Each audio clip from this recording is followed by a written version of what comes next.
Bonjour à tous. Aujourd'hui, j'ai vraiment le plaisir, le grand plaisir de vous présenter ce nouveau livre que je viens enfin de sortir après quelques mois de travail, Guide juridique pour habitat léger. Je publie ce week-end en auto-édition. La vocation de ce manuel de 200 pages est de pouvoir décrire de façon complète tout le droit applicable en France sur les habitats légers, que ces habitats légers qu'on serve comme un usage de loisir, comme un usage comme domicile, comme habitat permanent, et vraiment sur tous les types, hein, que ce soit les vannes, les caravanes, les yourtes, les péniches, etc. On fait vraiment, je pense, vraiment le tour de la question. Un ouvrage que j'ai fait avec le soutien, avec le partenariat de l'association nationale Hameaux Léger, qui depuis 2017 travaille sur la divulgation, la diffusion d'informations sur ce sujet et l'accompagnement des porteurs de projets, en lien avec aussi les collectivités territoriales.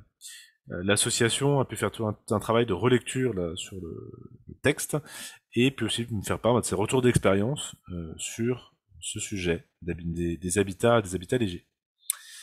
Alors, pour que vous puissiez voir plus en détail le contenu, hein, tout ça est détaillé dans la table des matières. Bon, il y a quelques petites parties introductives sur comprendre comment le droit marche, et puis comprendre quelques termes de vocabulaire juridique qui sont importants pour nos sujets. Et après, j'attaque sur le chapitre 1, les catégories d'habitat léger. Il existe, juridiquement parlant, plusieurs catégories, chacune avec sa réglementation. Donc ici, on fait bien le point sur comprendre exactement de quoi il en est.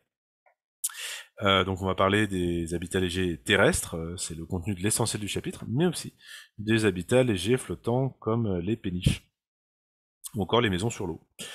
Dans le chapitre 2, où installer les habitats légers, on voit tout le panel des possibilités, voilà, sur finalement tout type de terrain, puis sur des terrains de loisirs, des espaces touristiques, des terrains aussi qui sont faits spécifiquement pour pouvoir accueillir les habitats légers de personnes qui sont domiciliées dans ces habitats.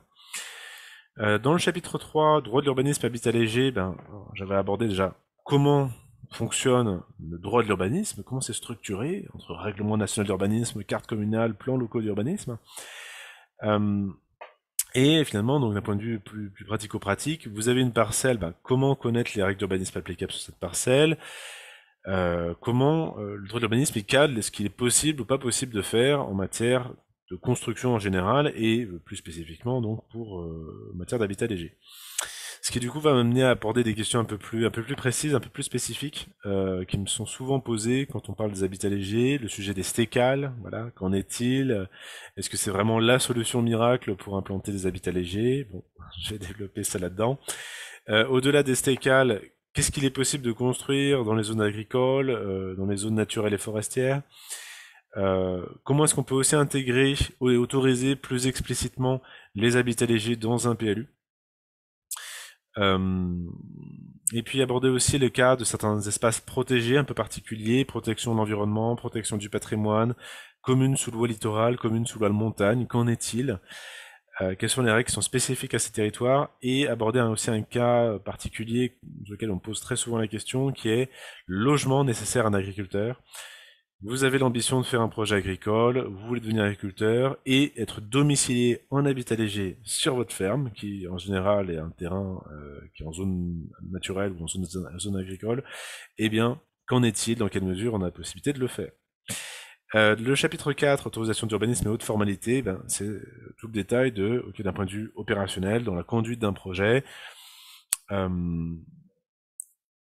Est-ce qu'il y a des cas où on n'a pas besoin d'autorisation d'urbanisme et dans les autres cas, dans quel cas il faut faire une déclaration préalable de travaux, demander un permis de construire, demander un permis d'aménager? Quelles sont les règles de procédure importantes à connaître? Mais il n'y a pas que les autorisations d'urbanisme à avoir en tête, il y a aussi d'autres formalités qui sont importantes, comme les déclarations d'ouverture de chantier, les déclarations de fin de chantier, et j'aborde même, au-delà de ça, les normes techniques qui peuvent être applicables dans les habitats légers qui viennent du droit de la construction, comme les réglementations thermiques par exemple. Dans le chapitre 5, le mode de vie nomade, j'aborde des points très pratico-pratiques. La domiciliation déjà, est-ce qu'il est possible de se domicilier ou pas dans un habitat léger? Si on ne veut pas ou on ne peut pas se domicilier, quelles sont les autres alternatives? Les garanties d'achat. J'achète un habitat léger auprès d'un professionnel. Si jamais il présente un défaut, de quelle garantie est-ce que je peux bénéficier et comment mener un projet d'habitat participatif. J'aborde, disons, quelques grandes lignes sur comment ça peut se penser la structuration d'un projet d'habitat léger à plusieurs.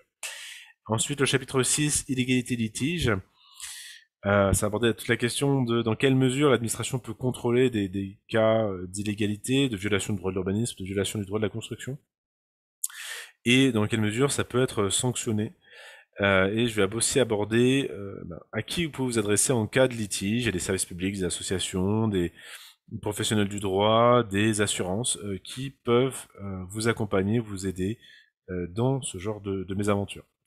Le chapitre 7, les clés pour réussir son projet, c'est une synthèse des bonnes pratiques, des retours d'expérience au niveau juridique, mais au-delà du juridique aussi, pour préparer, organiser et mener le mieux possible un projet d'habitat léger. Dans la fin de l'ouvrage, j'aborde tout un ensemble de réseaux nationaux, à la fois des services publics, des réseaux qui sont vraiment spécialisés sur la question des habitats légers, mais aussi des réseaux qui sont de façon plus générale spécialisés sur les habitats alternatifs, et puis enfin des ressources documentaires, sites internet, livres, documentaires. L'ouvrage est complété par un dossier téléchargement, dont le lien bien sûr se trouve dans l'ouvrage, qui permet d'approfondir, d'aller plus loin, d'avoir des éléments pratiques par rapport à toutes ces thématiques, comme les autorisations d'urbanisme, avoir tous les formulaires nécessaires pour les réaliser, avoir des exemples aussi d'autorisations d'urbanisme, de dossiers réalisés pour des projets réels, des projets concrets d'habitat léger, pour vous ayez des exemples. Les documents d'urbanisme aussi, avoir de la documentation plus approfondie et avoir des exemples de plans locaux d'urbanisme qui intègrent et qui autorisent les habitats légers. Puis après, tout un ensemble de documentation sur d'autres choses, les normes techniques applicables, l'habitat des gens du voyage, etc. Donc, dans mon site internet, donc on a bien sûr la page qui présente tout ça, il est possible d'y télécharger la table des matières, vous voyez toute la présentation détaillée du contenu, et aussi un extrait de 15 pages du contenu pour que vous puissiez finalement avec ces deux éléments-là vous faire une idée vraiment, je pense, complète de quoi il en ressort au niveau de ce livre. Donc l'ouvrage, lui, il est commandable et uniquement commandable sur la plateforme The Book Edition, une plateforme donc qui est dédiée à l'auto-édition, donc où elle est disponible en format papier et ainsi qu'en format PDF. Une plateforme que j'utilise depuis plusieurs années, qui est très pratique dans l'usage et qui en plus a une démarche écologique intéressante sur tout l'aspect publication papier avec les labels PEFC et Imprime Vert. Voilà, écoutez, c'est tout pour cette présentation de ce nouvel ouvrage. Si dans toutes ces pages vous ne trouvez pas certains éléments d'information, vous pouvez me poser la question là en commentaire de la vidéo. Et puis en tout cas, j'espère que ça vous plaira et je vous souhaite bonne lecture.